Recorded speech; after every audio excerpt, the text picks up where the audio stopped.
Hey everybody, Motorboat59 here. Talk a little bit about this deal with Facebook, Twitter, and TikTok. Those three in particular. I'm sure there's some other social platforms involved, but the three of them joining hands with the government in censoring what people have to say about COVID or the vaccines, not allowing people to voice opinions if they don't line up with the government point of view. And I think it's absolute crap. If one or all of these social platforms decided that's what they were going to do, because that's what they decided they were going to do.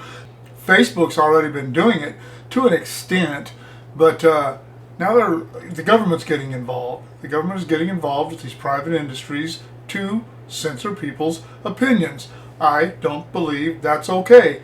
If you have an opinion about COVID or opinion about the vaccines, even if it's a stupid opinion, even if it can't be proven, even if it's a conspiracy theory, tinfoil hat wearing deal, you should still be able to voice it.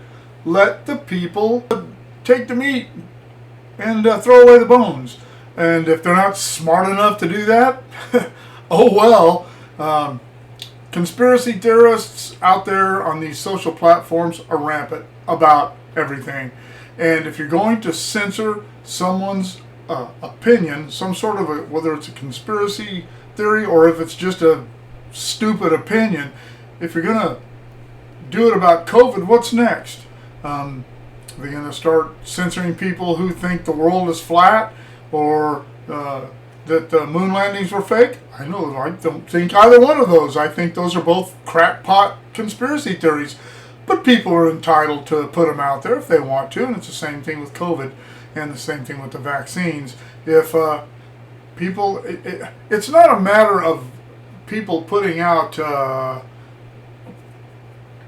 don't think most of these people are being intentionally misleading.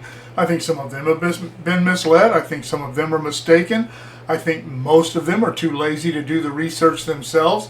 I know people personally who aren't going to get the vaccine because of their research, and their research really doesn't involve anything other than listening to different things on Facebook, reading things on Facebook, seeing them on YouTube or Twitter feeds from people with whom they agree.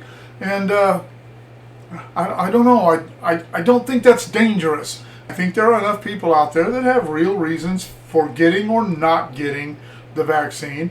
And as I've said in videos before, if you decide to get the vaccine like I did, you don't have to justify that to anyone. And if you're not going to get the vaccine, you don't have to justify that to anybody. It's your right. But now the government and these social platforms have decided that you don't get those rights. And the government knows that they can't do that on their own because that would be a violation of the First Amendment. But if they are just involving a private industry, then they can join. I don't know how this works. I don't know how constitutional this is either. I believe that if the government is working with these people on this stuff, that they are censoring Americans, their free speech. They are infringing on their free speech, their right to free speech. The government needs to stay out of it. Like I said, if Facebook or these other places want to just do it and go whole hog, fine, it's their business. They can do what they want. If we don't like it, we don't have to use Facebook. We don't have to use, I don't use Twitter or TikTok anyway, but I do use Facebook, and I do use a YouTube. So far, I haven't seen YouTube's name mentioned in any of this, and I want to bring something up. I was going to do a short video about this, but I'll just do it right now.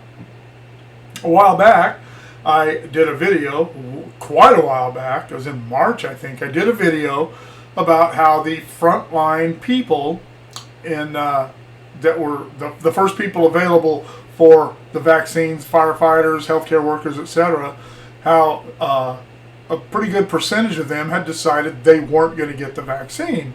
And I was okay with that. I don't care. That's fine with me.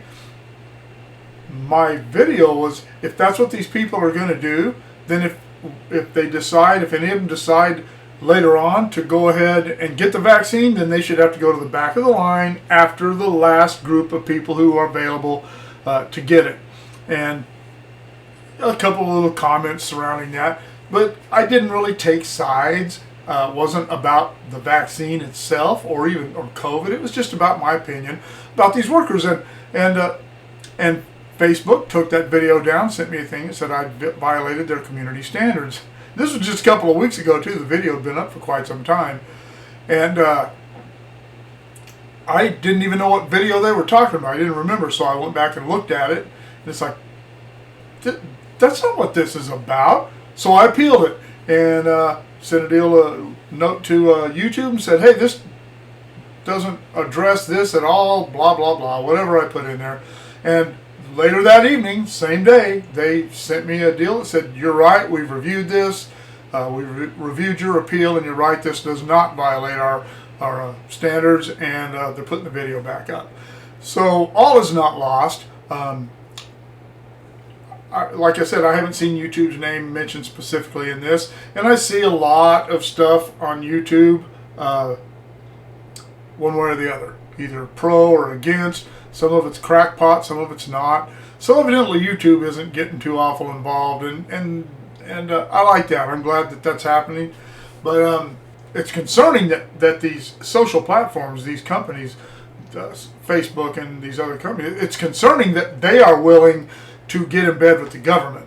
Because if they do that this time, the government's going to have the hand in their pie. And down the road, they'll say, well, what about this? You were okay with that? And I've never been a fan. It's just like the bailouts for the auto manufacturers. Once they did that, the government had their hand in the kitty, and they started making these other demands of these companies, and there really wasn't much the company could do because their survival depended on the government. Now, the survival of these social platforms certainly doesn't depend on the government, but it might down the road, and I don't think these social platforms are looking that far ahead. I think they're wrapped up in the whole COVID hype. That knows me knows I almost died of COVID, but I still think that the government and the social media did a lot of hype work and are still doing it. It's not as bad as it was because things are slowing down and getting better, but Delta variant, they're already starting to push that as the next big thing. Is it going to be? I don't know. But you know what? Neither do they. So I just don't like it when private companies start holding hands with the government in a censorship issue. I don't like the premise, as I said, of government intervention, and that's what this is.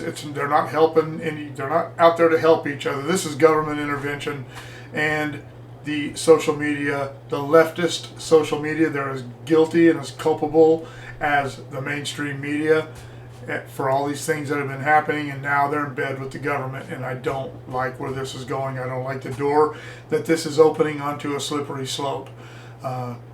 Who knows how it may affect other social media platforms once the government gets their hand in this and starts trying to wedge their way into other social media platforms that may not be so amenable to government intervention, like possibly YouTube. I hope YouTube stays out of this. I really do. Hope you guys are listening to me.